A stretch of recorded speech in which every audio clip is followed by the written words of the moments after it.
मुख्यमंत्री अशोक गहलोत के good governance की। दरअसल बजट घोषणाओं की क्रियान्विति पर अशोक गहलोत सरकार का फोकस है। उप स्वास्थ्य केंद्र को प्राथमिक स्वास्थ्य केंद्र में क्रमोन्नत करने की मंजूरी दे दी गई है।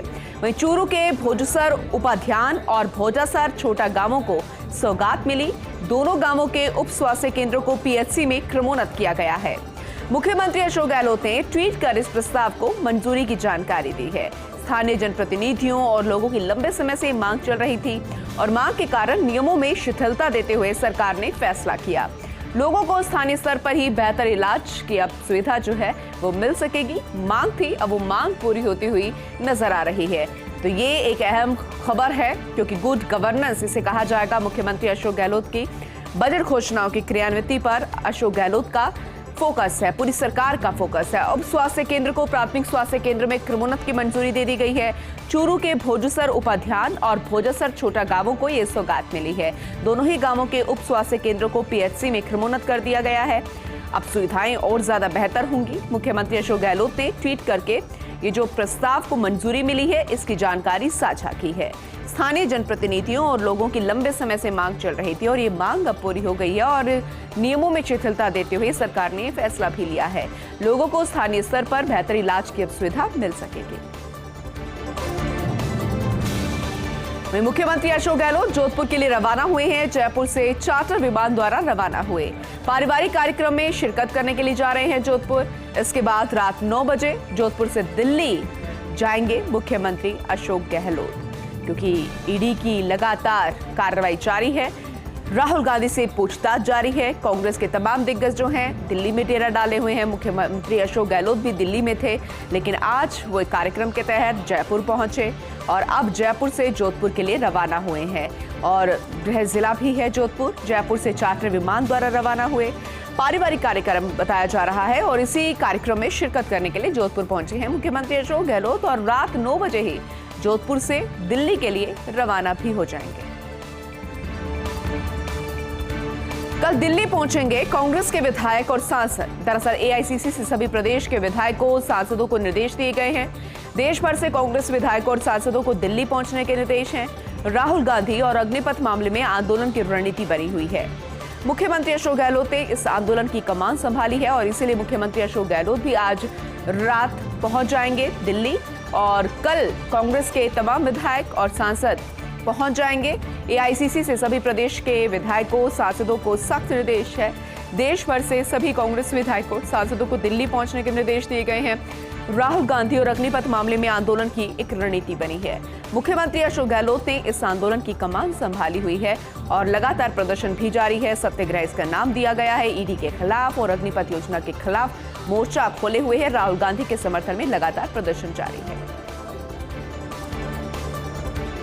सांसद देवजी पटेल ने गृह मंत्री अमित शाह से मुलाकात की है। जालोर जिले के सीमावर्ती क्षेत्र के विकास कार्यक्रम आदर्श क्रेडिट कोऑपरेटिव सोसाइटी के निवेशकों की समस्याओं से अवगत कराया गया। कहा सांचोर, चितलवाना, सरवाना पुलिस स्टेशन के क्षेत्र को अधिसूचित कर दिया गया था। 12 मार्च 1996 को अंतर्राष्ट्रीय सीमा के रूप में अधिसूचित क्षेत्र घोषित किया गया। सांचोर और चितलवाना प्रखंड के नागरिकों को प्रवेश और निकास पर प्रतिबंध लगा हुआ है। अंतर्राष्ट्रीय सीमा से 1.5 किलोमीटर पर 4, 10 से 15 किलोमीटर पर 8 गांव आते हैं। 15 से 20 किलोमीटर के दायरे में 13 गांवों में मूलभूत सुविधा का अभाव है, यानी 15 से 20 किलोमीटर के दायरे में कुल 13 गांव आते हैं। आज आवश्यकता है कि इन गांवों का विकास सीमा क्षेत्र विकास फंड से किया जाए। आदर्श सोसाइटी ने करीब 20 लाख लोगों से 14,000 करोड़ का महा घोटाला कर दिया है। ये राजस्थान का सबसे बड़ा घोटाला भी करार दिया गया है। सेंट्रल रजिस्ट्रार ऑफ कोऑपरेटिव ने निगरानी के लिए लिक्विडेटर को भी नियुक्त किया है और जिनके पास आदर्श की संपत्तियों को नीलाम कर निवेशकों के पैसे लौटाने की जिम्मेदारी भी है। गृह मंत्री ने निवेशकों की समस्याओं का जल्द से जल्द निपटारा करने का भरोसा दिलाया है और इस भरोसे पर जो तमाम नजरें हैं वो टिकी हुई है, जिन्हें अभी फिलहाल ये उम्मीद है कि इस आदेश के बाद कोई ना कोई कायापलट होती हुई नजर आएगी। और इसी सिलसिले में सांसद देवजी पटेल ने गृह मंत्री अमित शाह से मुलाकात की। दरअसल जालोर जिले के सीमावर्ती क्षेत्र के विकास कार्यक्रम आदर्श क्रेडिट कोऑपरेटिव सोसाइटी के निवेशकों की समस्याओं से उन्हें अवगत कराया गया है। पूरी जानकारी सौंपी गई है और ये भी बताया गया है कि कुल कितने गांव है जहां पर मूलभूत सुविधा का अभाव है और आज आवश्यकता है कि इन गांवों का विकास सीमा क्षेत्र विकास फंड से किया जाए।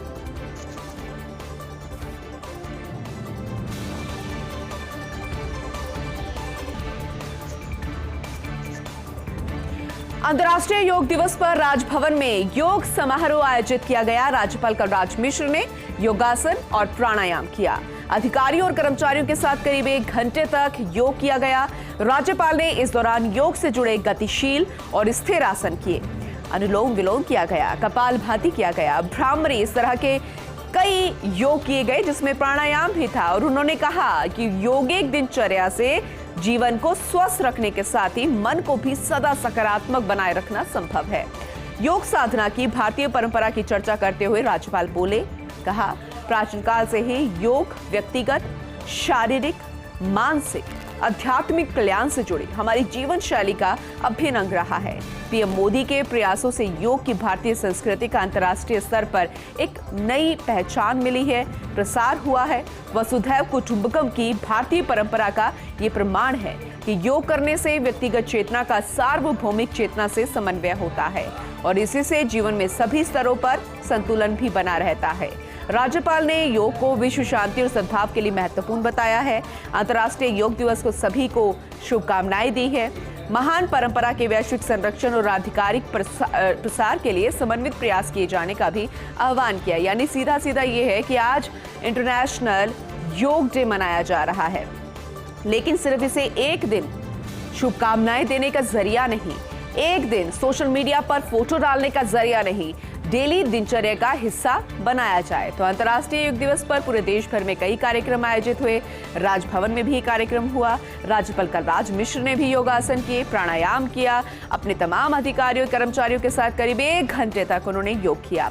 राज्यपाल ने इस दौरान योग से जुड़े गतिशील और स्थिर आसन जैसे कि अनुलोम विलोम हो गए, कपालभाति हो गए, भ्रामरी हो गए, प्राणायाम हो गए, ये सब किए और ये कहा भी कि योगिक दिनचर्या से जीवन को स्वस्थ रखने के साथ ही मन को भी सदा सकारात्मक बनाए रखना संभव है और प्राचीन काल से ही चला आ रहा है। और इसी योग के जरिए प्रधानमंत्री मोदी के प्रयासों से ही अंतर्राष्ट्रीय स्तर पर भारतीय संस्कृति की एक अलग पहचान बनी है और इसीलिए योग के महत्व को समझना चाहिए। Justice SS. शिंदे राजस्थान के नए मुख्य न्यायाधीश दरअसल बन गए हैं। तो एस.एस. शिंदे राजस्थान के नए मुख्य न्यायाधीश हो गए हैं। राज्यपाल कलराज मिश्र ने पद और गोपनीयता की शपथ उन्हें दिलाई। राजस्थान हाईकोर्ट के 39वें मुख्य न्यायाधीश के तौर पर उन्होंने शपथ ली। मुख्य न्यायाधीश संभाजी शिवाजी शिंदे ने अंग्रेजी में शपथ ली। राजस्थान हाईकोर्ट में 42 दिन का सीजे शिंदे का कार्यकाल रहेगा। देर तक और अवकाश के लिए भी सुनवाई के लिए जाने जाते हैं सीजे शिंदे। वहीं मुख्यमंत्री अशोक गहलोत, विधानसभा अध्यक्ष डॉक्टर सीपी जोशी भी मौजूद रहे।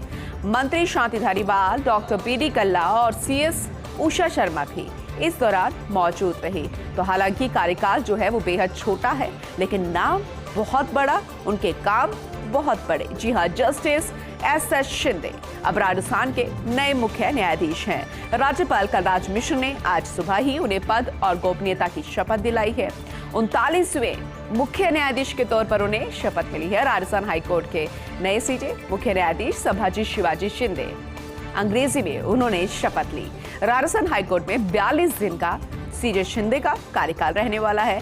देर तक और अवकाश के लिए दिन के लिए भी सुनवाई के लिए जाने जाते हैं सीजे शिंदे। मुख्यमंत्री अशोक गहलोत, विधानसभा अध्यक्ष डॉक्टर सीपी जोशी भी इस दौरान मौजूद रहे। मंत्री शांति धारीवाल, डॉक्टर पीडी कल्ला और सीएस उषा शर्मा भी इस दौरान मौजूद रहे। वहीं राजनीति में उम्र की सीमा को लेकर बोले मंत्री शांति धारीवाल, कहा कि नए सीजे के शपथ ग्रहण के बाद मीडिया से बातचीत उन्होंने की। कहा कांग्रेस में उम्र की सीमा को लेकर कोई बंधन नहीं है, भाजपा वाले भी उम्र की सीमा को नहीं मानते हैं। राज्यपाल कलराज मिश्र का उन्होंने उदाहरण दिया। कहा राज्यपाल कलराज मिश्र एक्टिव पॉलिटिक्स में थे, उन्हें राज्यपाल बनाकर राजस्थान भेज दिया गया है। 75 से ज्यादा उम्र के घनश्याम तिवारी हैं जिन्हें राज्यसभा भेजा गया है, यानी कि सिर्फ कांग्रेस में नहीं अन्य पार्टियों में भी और वहीं खासकर बीजेपी में भी इस बंधन को कोई नहीं मानता है। यानी उम्र की कोई सीमा नहीं होती है। अगर आप काम कर रहे हैं, एक्टिव मोड में है, सक्रिय है, और इसी को लेकर मंत्री शांति धारीवाल ने अपनी बात रखी। मौका था नए सीजे के शपथ ग्रहण समारोह का। मीडिया से जब उन्होंने बातचीत की और बातचीत के दौरान ये कहा कि कांग्रेस में उम्र की सीमा को लेकर कोई बंधन नहीं है, भाजपा वाले भी उम्र की सीमा को नहीं मानते हैं। उदाहरण के तौर पर उन्होंने राज्यपाल कलराज मिश्र का उदाहरण दिया और अभी बने राज्यसभा सांसद घनश्याम तिवारी का उन्होंने जिक्र किया और यही वहीं उन्होंने कहा कि उम्र की सीमा होनी भी नहीं चाहिए, क्योंकि उम्र से नहीं उनके काम से व्यक्ति को पहचाना जाता है। अगर वो सक्रिय है, एक्टिव है, स्वस्थ है, तब उन्हें पॉलिटिक्स में रहने की इजाजत होनी चाहिए, यानी कोई बंधन उम्र को लेकर नहीं होना चाहिए। ईआरसीपी प्रोजेक्ट को लेकर मंत्री डॉक्टर बीडी कल्ला का एक बयान आया है। उन्होंने कहा कि प्रधानमंत्री ने अजमेर की सभा में इसे राष्ट्रीय परियोजना घोषित करने को लेकर कहा था, लेकिन केंद्र सरकार जनहित को ध्यान में रखकर कोई भी ध्यान नहीं दे रही है। शांति धारीवाल ने बीडी कल्ला को लेकर एक बयान भी दिया, यानी स्पष्टीकरण किया। कहा कि मैंने ऐसा कहा था कि शिथिलता के प्रोविजन के चलते टिकट देना पड़ता है, 2 बार हार चुके को भी टिकट देना पड़ता है, नियम बनता है तो शिथिलता भी देनी होती है। डॉक्टर बीडी कल्ला प्रदेश कांग्रेस अध्यक्ष रह चुके हैं, ये जीतने की क्षमता रखते हैं, इसलिए तीसरी बार उन्हें टिकट दिया है। मीडिया वाले बातों को तोड़ मरोड़ कर पेश करते हैं। नए सीजे के शपथ ग्रहण के बाद दोनों ने ही पत्रकारों से ये बातचीत की थी। बातचीत के दौरान उन्होंने स्पष्टीकरण दिया था और खुलकर अपनी बात रखी थी। दरअसल ईआरसीपी प्रोजेक्ट को लेकर जब उनसे जिक्र किया गया, सवाल जवाब किए गए, तब अपने जवाब के दौरान डॉक्टर बीडी कल्ला ने ये बात कही और ये बयान दिया। कहा प्रधानमंत्री ने अजमेर की सभा में इसे राष्ट्रीय परियोजना घोषित करने को कहा था, यानी कि ईआरसीपी प्रोजेक्ट, इस योजना की बात उन्होंने की। लेकिन केंद्र सरकार जनहित को ध्यान में नहीं रख रही है, यानी कि उनके मुद्दों को ध्यान में नहीं रख रही और इसलिए योजना अधर में लटकी हुई है।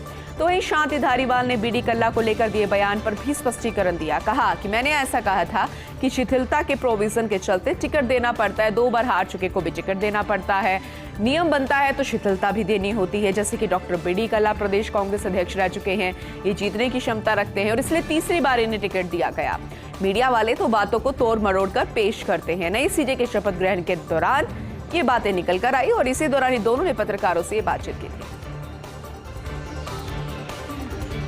खान विभाग ने नॉन परफॉर्मेंस को फील्ड से हटाने की तैयारी कर ली है। दरअसल खान मंत्री प्रमोद जन भाया के स्तर पर तैयार की जा रही है सूची। अति निदेशक से लेकर सर्वेयर तक के तबादले किए जाएंगे।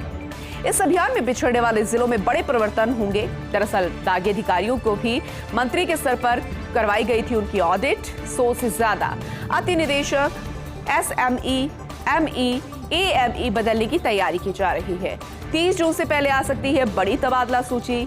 मंत्री भाया के पास पहले ही दर्जनों डिजायर पहुंच चुकी है और अभी ये सिलसिला रुकने वाला नहीं है, क्योंकि सूची तो अभी तैयार हो रही है, तो ये सिलसिला अभी और आगे बढ़ेगा, आंकड़े और बढ़ेंगे। दरअसल खान मंत्री प्रमोद जन भाया के स्तर पर ये सूची तैयार की जा रही है। खान विभाग से नॉन परफॉर्मेंस को फील्ड से हटाने की तैयारी है। जिनकी कोई परफॉर्मेंस ही नहीं है, जो कोई एक्टिव मोड पे नहीं है, जो कोई काम नहीं कर रहा है, तो अब उनके तबादले किए जाएंगे और उनकी सूची बनाई जा रही है और हो सकता है उनको हटा दिया भी जाए। अति निदेशक से लेकर सर्वेयर तक के तबादले किए जाएंगे, किसी को छोड़ा नहीं जाएगा और अभियान में पिछड़ने वाले जिलों में बड़े परिवर्तन देखने को मिलेंगे। चाहे वो दागी अधिकारियों की भी मंत्री के स्तर पर ऑडिट करवाई गई थी।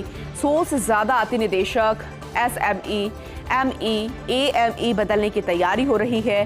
30 जून से पहले ही एक बड़ी तबादला सूची भी आ सकती है। वहीं मंत्री भाया के पास पहले ही दर्जनों डिजायर पहुंच भी चुकी है और उसी के आधार पर यह लिस्ट अब बननी शुरू हो चुकी है। पशुपालन विभाग से जुड़ी एक बहुत बड़ी खबर मिल रही है। दरअसल प्रदेश में 122 नए पशु चिकित्सा उपकेंद्र खोले जाएंगे।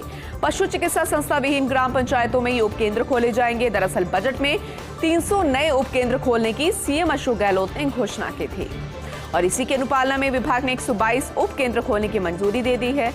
राजकीय भवन न होने पर स्थानीय निकाय, संस्थाओं या जनप्रतिनिधियों के जरिए निःशुल्क कराना होगा भूमि भवन आवंटन। पशुपालन उप सचिव कश्मीर कौर ने वित्तीय व प्रशासनिक मंजूरी दे दी है। अब आदेश को लेकर इंतजार किया गया था, लेकिन अब मंजूरी मिल गई है, यानी कि अब प्रोसेस को आगे बढ़ाया जाएगा। तो पशुपालन विभाग से जुड़ी एक खबर है, 122 नए पशु चिकित्सा उपकेंद्र खोले जाएंगे। पशु चिकित्सा संस्था विहीन ग्राम पंचायतों में उपकेंद्र खोले जाएंगे, जहां पर मांग भी थी और लगातार जो पशुपालक है उसे लेकर अड़े हुए थे उपकेंद्र खोलने को लेकर। 300 नए उपकेंद्र खोले जाएंगे। मुख्यमंत्री अशोक गहलोत ने जब घोषणा की थी तो अपने बजट के दौरान उन्होंने बात कही थी और इसी के अनुपालना में 122 उपकेंद्र खोलने की विभाग ने मंजूरी दे दी है। राजकीय भवन न होने पर स्थानीय निकाय या संस्थाओं या जनप्रतिनिधियों के जरिए निःशुल्क भूमि भवन आवंटन कराना होगा। अब इसे लेकर विचार विमर्श होगा, लेकिन मंजूरी फिलहाल दे दी गई है। प्रशासनिक मंजूरी है, यानी काम अब बहुत जल्द शुरू हो जाएगा। 352 पंचायत समितियों पर नए BVHO व PDDL खुलेंगे। इसके लिए पशुपालन विभाग ने नवीन पदों को स्वीकृत कर दिया है। 352 लैब टेक्नीशियन, 4 वरिष्ठ पशु चिकित्सा अधिकारी, 10 पशु चिकित्सा सहायक, 2 पशुधन सहायक, 6 पशुधन परिचर, 4 जलधारी और 8 सफाईकर्ता के नए पदों का सृजन किया गया है। इस तरह कुल 386 नए पदों का सृजन किया गया। वित्त वर्ष 2022 से इसके लिए 352 मैन विद मशीन लिए जाएंगे। एजेंसी के जरिए 352 किराए के वाहन लिए जाने की भी स्वीकृति मिल गई है। प्रति BVHO मशीनरी व साज सम्मान के लिए 50,000 रुपए स्वीकृत किए गए हैं और यानी कि ये 50,000 रुपए स्वीकृत फिलहाल हो चुके हैं। और इस तरह अगर आंकड़े की हम बात करें तो पूरा बजट जो है वो 5 करोड़ रुपए का स्वीकृत हो गया है। बड़ी राशि है। पशुपालन उप सचिव कश्मीर कौर ने इसे लेकर स्वीकृति जारी कर दी है। जेजेपी उतरेगी राजस्थान के चुनावी समर में। जी हां, दुष्यंत चौटाला ने इसे लेकर तैयारी शुरू कर ली है। अगले कुछ दिनों में राज्य के कुछ बड़े नेता जेजेपी पार्टी ज्वाइन करेंगे और इनेलो प्रभावित रहे इलाकों पर विशेष फोकस रहेगा। हरियाणा से सटे शेखावाटी बेल्ट को टारगेट किया जाएगा। दुष्यंत चौटाला के टारगेट पर नागौर नहरी क्षेत्र भी निर्वाचन आयोग से जेजेपी ने चाबी चुनाव चिन्ह की मांग रखी थी। राजस्थान के भावी विधानसभा चुनाव में चाबी की मांग है। अजय चौटाला और दुष्यंत के आगामी दिनों में प्रदेश के दौरे भी बढ़ेंगे, यानी कि चुनावी बोर्ड में अब हर एक पार्टियां जो है वो आती हुई नजर आ रही है, चाहे वो कोई भी पार्टी हो। अब ये नई पार्टी जो कि राजस्थान में ताल ठोकने के लिए तैयार है, एक्टिव मोड में। हरियाणा में बीजेपी जेजेपी गठबंधन की सरकार है और ऐसे में बेहद खास राजस्थान में बीजेपी के लिए देखना होगा कि क्या ये गठबंधन राजस्थान में भी होता हुआ नजर आएगा, क्योंकि अगले कुछ दिनों में राज्य के कुछ बड़े नेता जेजेपी ज्वाइन करने वाले हैं। नजर इसी पर कि आखिर वो कौन से नाम होंगे।